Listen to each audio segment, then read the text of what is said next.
Señor, aléjese de la escena, ahora. Oficial, soy el técnico de emergencias médicas Jones. Este es mi paciente, estoy trabajando. No está respondiendo a mis órdenes, necesito que despeje el área. Acabo de evaluar los signos vitales. Mi compañero está dentro, estoy coordinando. Una situación policial activa, eso es obstrucción. Interfiriendo, literalmente estoy salvando una vida ahora mismo.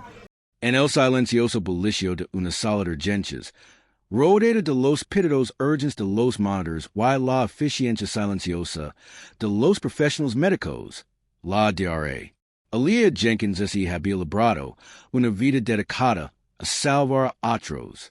Sus manos, ágiles y precisas, habían salvado innumerables pacientes del abismo.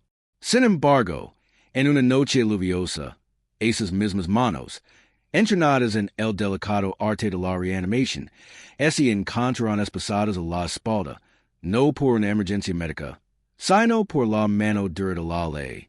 El hombre que colocó esas esposas fue el agente David Vance, novato del Departamento de Policía de Sterling Heights.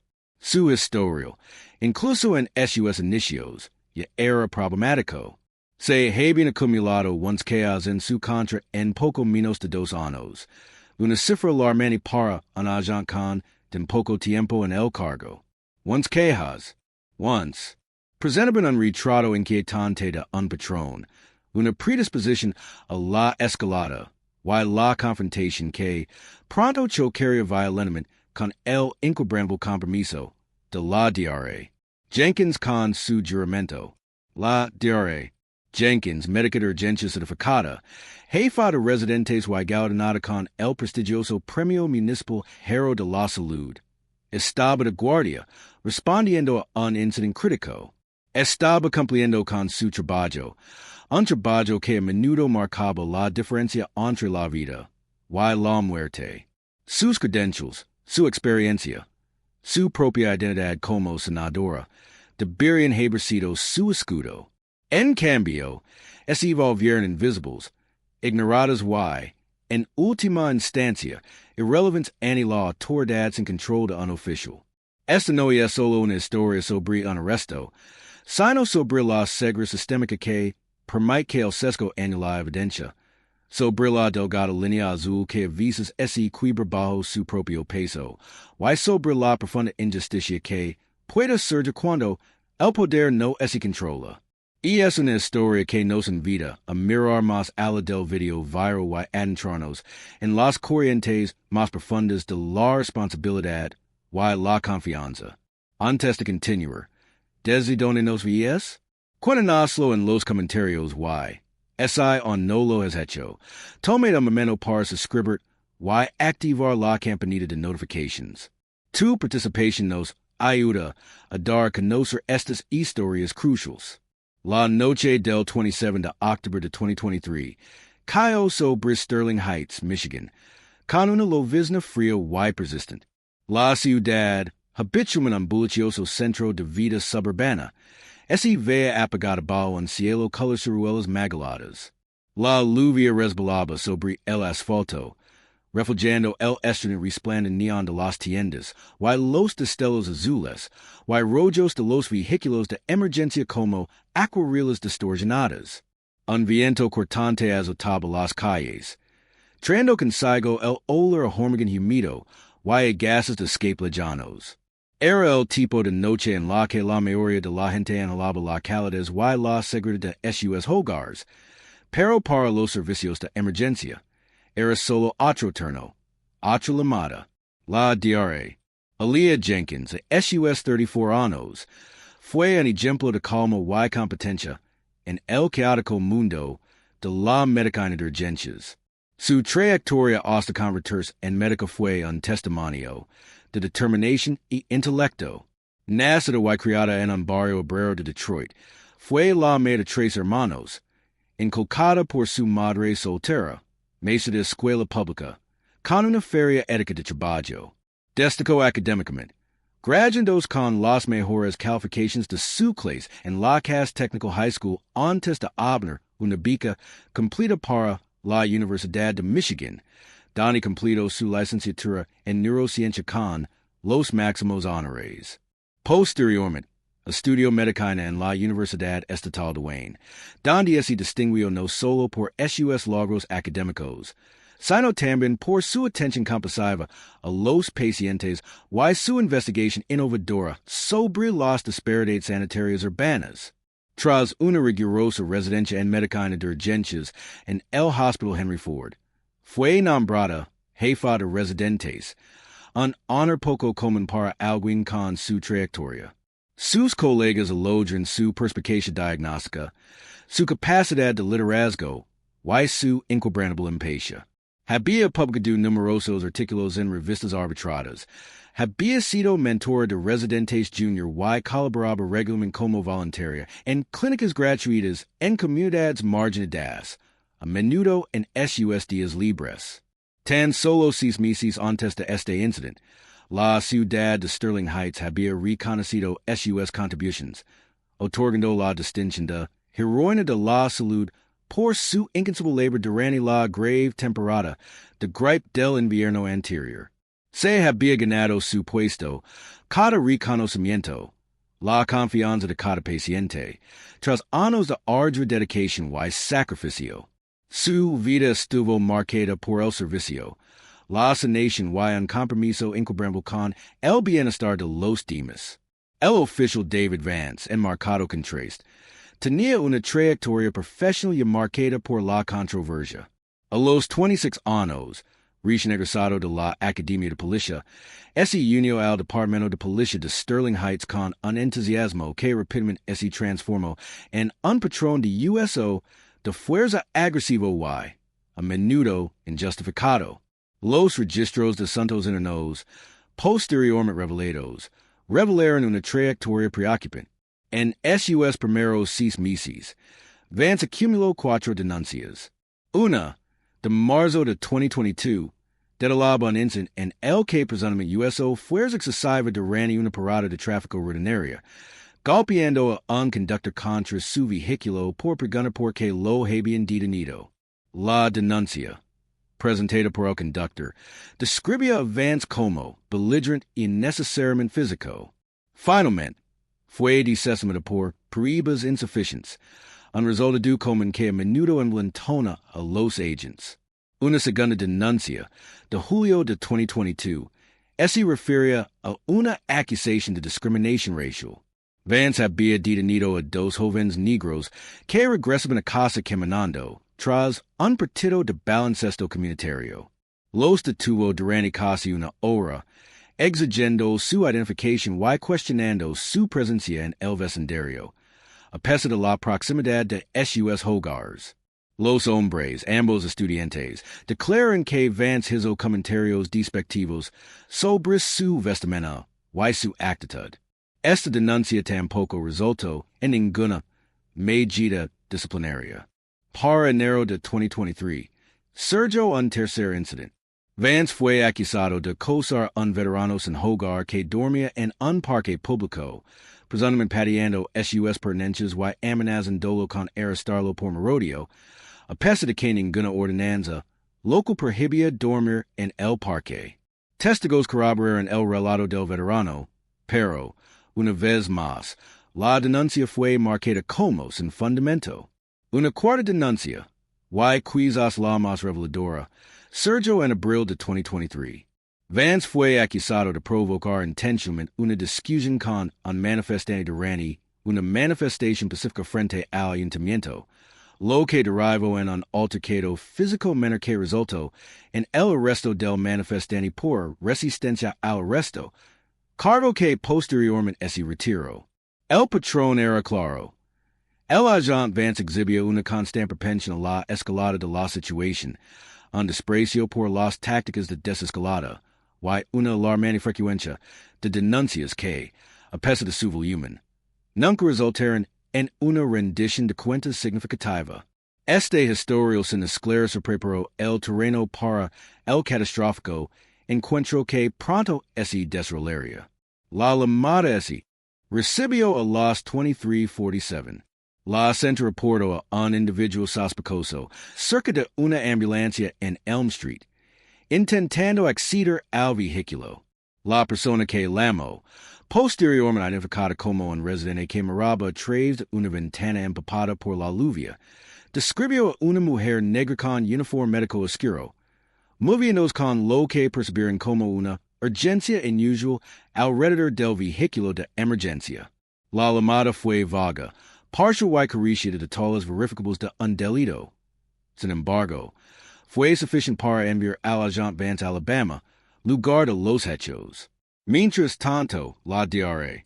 Aaliyah Jenkins estaba inmersa en la crítica y acelerada realidad de su trabajo. Acababa de estabilizar a un paciente de 62 años que sufría un episodio cardíaco grave, realizando procedimientos de soporte vital avanzado con su equipo dentro de la ambulancia. El paciente, el señor Robertson, había sufrido un paro cardíaco repentino en su domicilio, while los paramédicos lo habían llevado a la ambulancia, donde la DR. Jenkins, quien había sido enviada por el hospital para un traslado de cuidados críticos, supervisaba su traslado. Salió brevemente para recuperar un kit de intubación especializado de un compartimento lateral de la ambulancia, mientras la lluvia le pegaba mechas de cabello a la frente mientras trabajaba eficientemente bajo las parpadeantes farolas. Sus movimientos eran precisos, decididos y completamente legítimos. Era una médica que salvaba una vida. Debería exigirse a los agents que verifiquen las credentials de los profesionales médicos en el lugar de una emergencia, especialmente cuando no es reportado ningún delito, antes de iniciar cualquier tipo de confrontación, y es una pregunta que afecta directamente la cooperación interinstitucional y los sesgos implícitos que pueden perturbarla. El oficial Vance llegó a la calle Elm a las 23:53, con los faros de su patrola iluminando la penumbra. Vio a la DR. Jenkins, de espaldas a él, concentrada en el compartimento de la ambulancia, sin dudarlo, sin observar, sin siquiera una simple pregunta, salió del vehículo. ¡Ay! ¡Tú!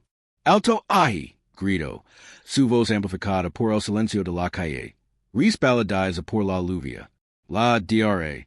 Jenkins, sobresaltada, ese giro para mirarlo, con el kit de intubación aún en la mano. Oficial, soy la DR. Jenkins, trabajo en el hospital.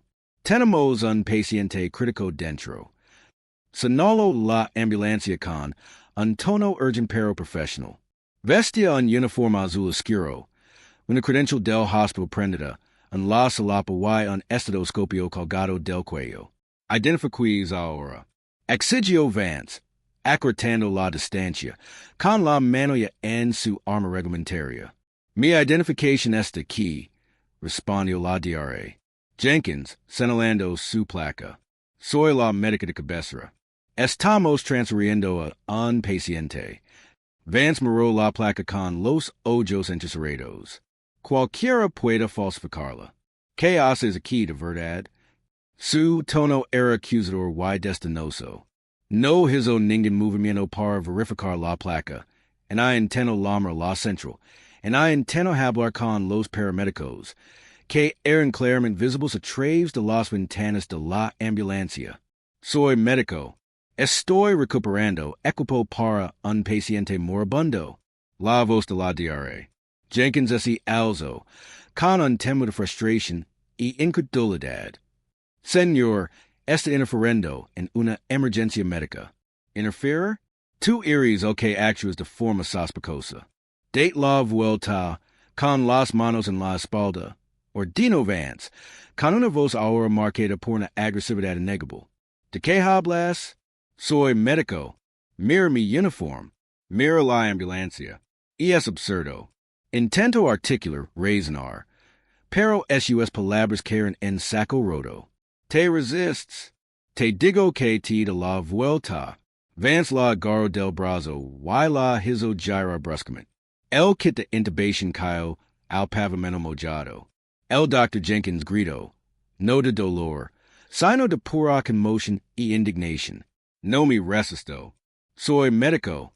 No puedes hacer esto. Pero pudo. En cuestión de segundos, sus manos se tendieron tras su espalda, while el frío acero de las esposas hizo clic al encajer. Esta arrestada por obstrucción a la justicia, declaró Vance.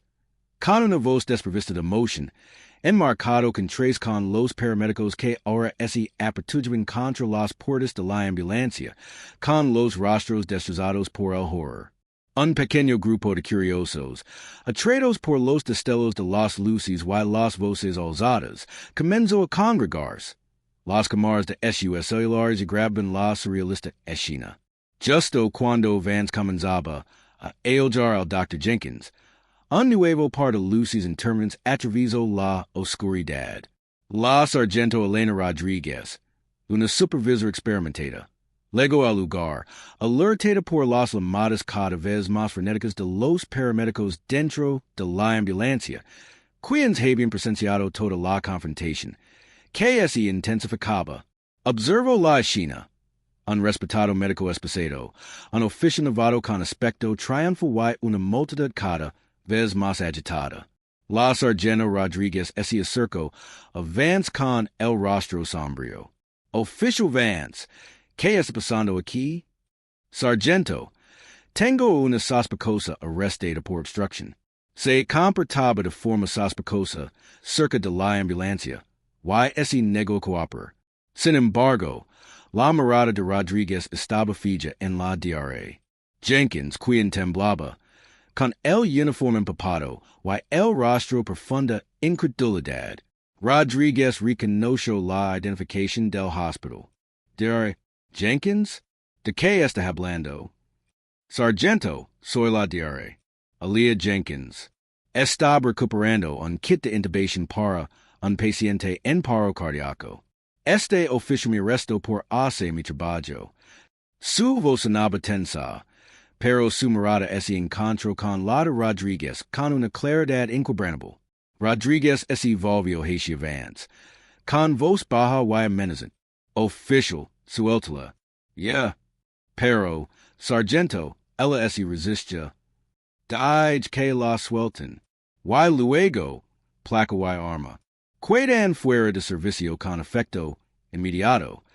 La orden fue tajante, inequívoca y dada con una autoridad que no admite discusión. La multitud murmuró, una exclamación colectiva, y luego una olida de aplausos. Sin embargo, la resolución inmediata fue solo el comienzo de una justa cuentas mucho mayor. A la diarrea. Jenkins lo liberaron las esposas en cuestión de minutos. Tenía las muñecas en carne viva y rosadas, pero las cicatrices emocionales eran mucho más profundas. No la levaron a comisaría, no la fijaron formalmente, pero el daño ya estaba hecho. El arresto, aunque breve, quedó grabado en su memoria. Una flagrante traición a la confianza que depositó en las fuerzas del orden, una angustiosa interrupción del propósito de su vida. Regresó de inmediato con su paciente, con las manos temblorosas, pero con una determinación inquebrantable. El señor Chin fue trasladado con éxito al hospital, salvando la vida, a pesar de la flagrante interferencia. Debieron los agents que demuestran un patrón claro de agresión injustificada y indiferencia hacia la seguridad pública, especialmente en situaciones de emergencia, ser despedidos automáticamente y perder su certificación? Y es una pregunta que exige una respuesta definitiva, pretende restaurar la confianza pública. Las imágenes de la cámara corporal, publicadas por el Departamento de Policía de Sterling Heights tan solo 48 horas después del incidente, resonaron en las redes sociales con la fuerza de un huracán digital. En cuestión de horas, los clips de las agresivas exigencias del agent Vance y las desconcertadas súplicas del Dr. Jenkins eran tendencia en Instagram y TikTok. Las etiquetas hashtag Justicia para el Dr. Jenkins, hashtag arrestado por salvar vidas y hashtag responsabilidad política dominaron el discurso en línea. Los medios de comunicación, tanto locales como nacionales, retoman la historia, reproduciendo las impactantes imágenes y entrevistando a miembros indignados de la comunidad. En una semana, el video había acumulado más de 50 millones de visualizaciones en diversas plataformas. Lo que disado aclarados debate sobre el sesgo racial en la actuación policial, la sanidad de la respuesta a emergencias y la alarmante falta de rendición de cuentas de los agentes con antecedentes documentados de mala conducta. Las respuestas institucionales fueron rápidas, aunque algunos argumentaron que tardías.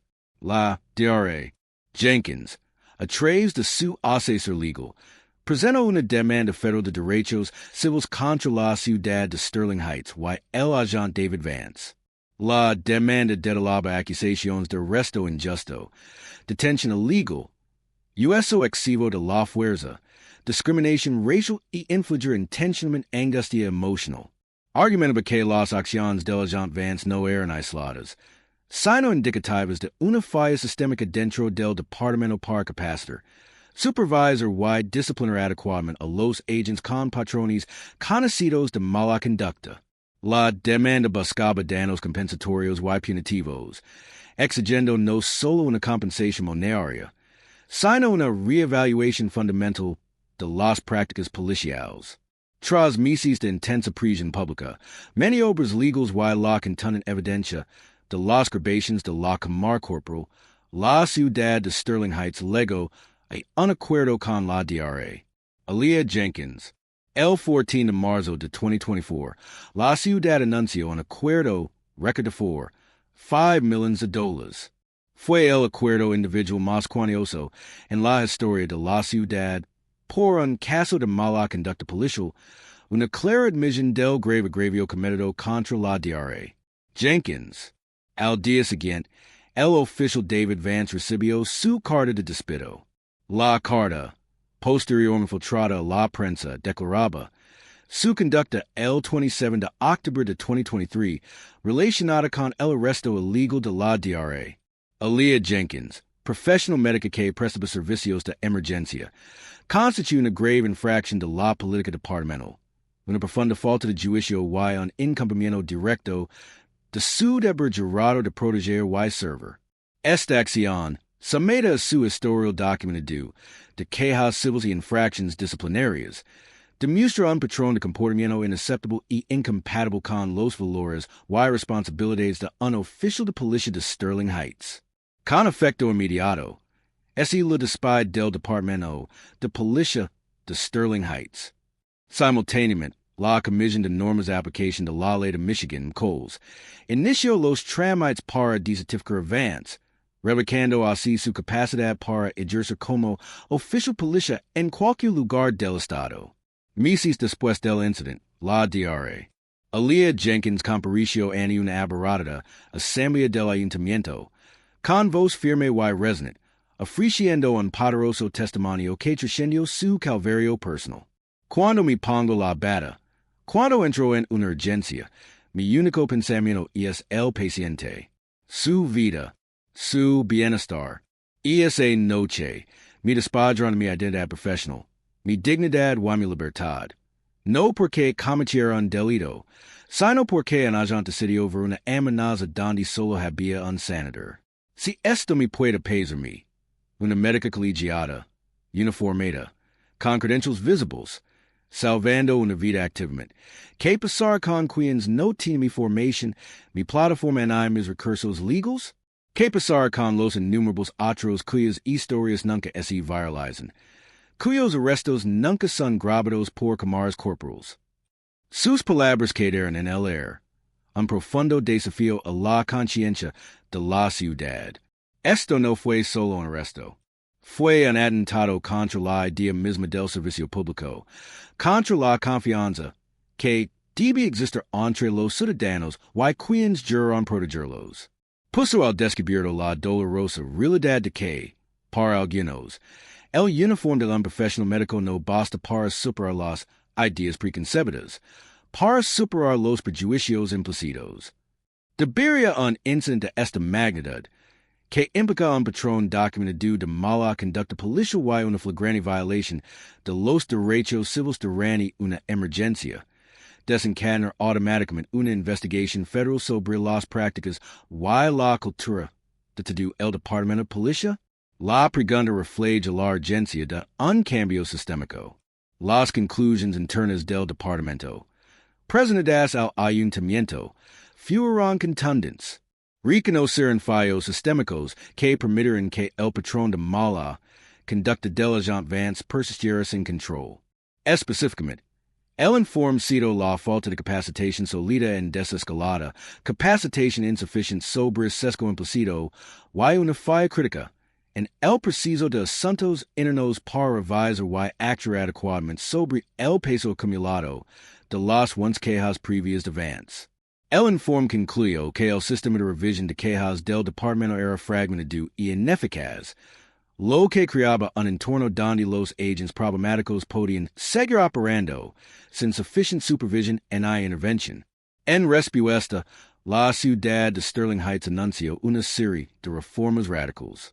Estas incluyen la capacitación anual obligatoria sobre desescalada, y sesgo implícito para todos los agentes, la implementación de una junta de supervisión civil independiente con facultades de citación para revisar todos los incidentes de uso de la fuerza y las quejas ciudadanas, y una reforma completa del proceso de revisión de quejas de asuntos internos, incluyendo un sistema de alertas diseñado para identificar y intervenir a los agentes que acumulan múltiples quejas. Además, el departamento se comprometió a implementar una nueva política que exige a los supervisors verificar la identidad de los profesionales médicos en situaciones de emergencia antes de iniciar cualquier confrontación. La historia de la DRA. Aaliyah Jenkins y el Oficial David Vance es más que un simple video viral. Y es una cruda representación cinematográfica de cómo los prejuicios profundamente arraigados pueden invalidar incluso la evidencia más irrefutable. Revela un sistema donde una sola acusación infundada puede socavar la credibilidad de un profesional, donde una placa puede convertirse en un arma prejuicio, y donde el juramento de servir y proteger puede pervertirse en un acto de opresión. Las consecuencias fueron profundas para la DRA. Jenkins, el trauma de un arresto injusto y la erosión de la confianza para el Oficial Vance, la pérdida de su carrera y reputación. Y para el Departamento de Policía de Sterling Heights, un acuerdo multimilenario y una imagen pública destrozada. Pero, ¿qué cambia ahora? Más allá de los titulares y los acuerdos legales, más allá de las promesas de reforma, el desafío fundamental persiste. ¿Cómo garantizamos que el color de la piel de una persona o las ideas preconcebidas de un oficial nunca más dicten el resultado de una situación de emergencia? ¿Cómo construimos sistemas de rendición de cuentas proactivos, no solo reactivos? Una propuesta política que está cobrando fuerza en comunidades de todo el país y es el establecimiento de una base de datos nacional para agentes decertificados, lo que evitaría que quien son despedidos por mala conducta simplemente se trasladen a otra jurisdicción y continúen con sus patrones destructivos. Debería ser obligatoria dicha base de datos para todas las fuerzas del orden. Comparte su opinión en los comentarios. Esta historia, como tantas otras que cubrimos, y es un testimonio del poder de la comunidad, de la defensa y de la búsqueda incansable de la justicia. La valencia del Dr. Jenkins al alzar la voz, la indignación pública, y el trabajo incansable de activistas y periodistas han impulsado una conversación que debía haber estado hace tiempo. No nos detendremos aquí. Seguiremos visualizando estas injusticias sistémicas porque, en última instancia, la lucha por la rendición de cuentas, la dignidad y una sociedad verdaderamente equitativa nos concierne a todos.